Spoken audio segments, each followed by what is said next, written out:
Campus. It's Miss Ward coming to you, leaving Blue Water Bay, getting ready to head back up to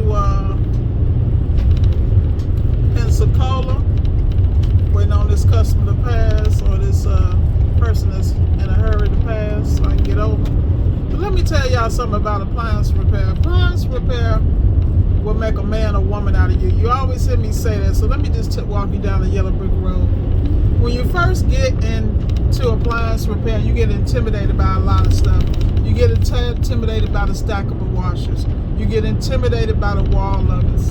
And it's not that they're difficult to fix or repair as much as it is as the ability to remove the appliance in one piece, despite how raggedy they installed it, and to put it back better than when you removed it. See, that's the game. You know, a lot of times we can't get past them first hurdles.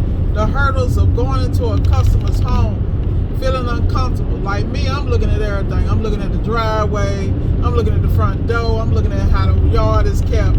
Because you got to realize, once you get past that door, you in somebody else's domain. And they got one story, you got another. Anything can happen. This is why, you know, I always stay prayed up and anointed and covered and all that good stuff and blessed with oil, because at the end of the day, I don't control anything. Today could be my last day. I don't control that. But let me tell you something about appliance repair. It will force you to face your fears. Your fear of electricity. Your fear of misdiagnosing something. You know what? Anybody said they've never misdiagnosed something, they lying to you. The reality is we're all human, but how we get better is when we face those fears and realize it's not as bad as you think. You know, today I had to work on something, and I was in a place where I couldn't get my downloaded information quick enough, and luckily I had studied, so I had a rough idea. You know, it kills me when I hear these guys saying that they never read a schematic. They just know where to check on the appliance, where the power coming in, where the power's going out, all garbage. Because reality is that anybody that's that comfortable in their job, that means you ain't learning enough. It's too much technology. There are too many advances that have been made in the electronics and in appliances for you to sit here and not understand how to measure, you know, to understand how to measure hertz with your damn flute meter. Microfarads, all that good stuff. You need to understand how to measure it and what it means.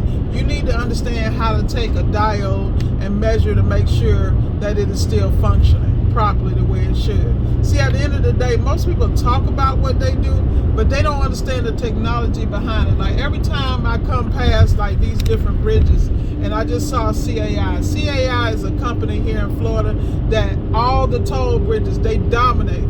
Anywhere there's a toll, you're going to see those trucks. And those trucks are all over the state of Florida. And all those guys are dealing with is low voltage electronics, dealing with boards, making sure those meters are working properly. Let me explain something to you about technology. The advantage of being an appliance repair is that you can go and apply for a job there.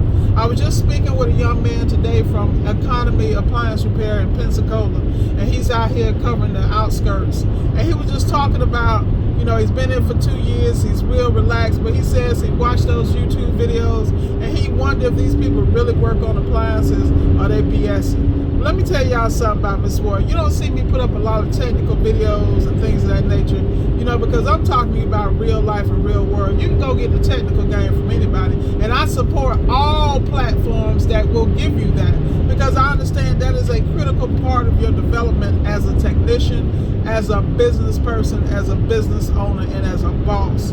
But let me tell you something. The first thing you got to face before you face anything else is yourself and your fears. Get them fears out the way, people. False evidence appearing real, we all heard it. But you know, you've been living long enough, all y'all have, to know that you look at something, it looks scary, but once you get there, it's as bad as you think. So step on out and go get it, y'all. Have a great day. This Ward signing off.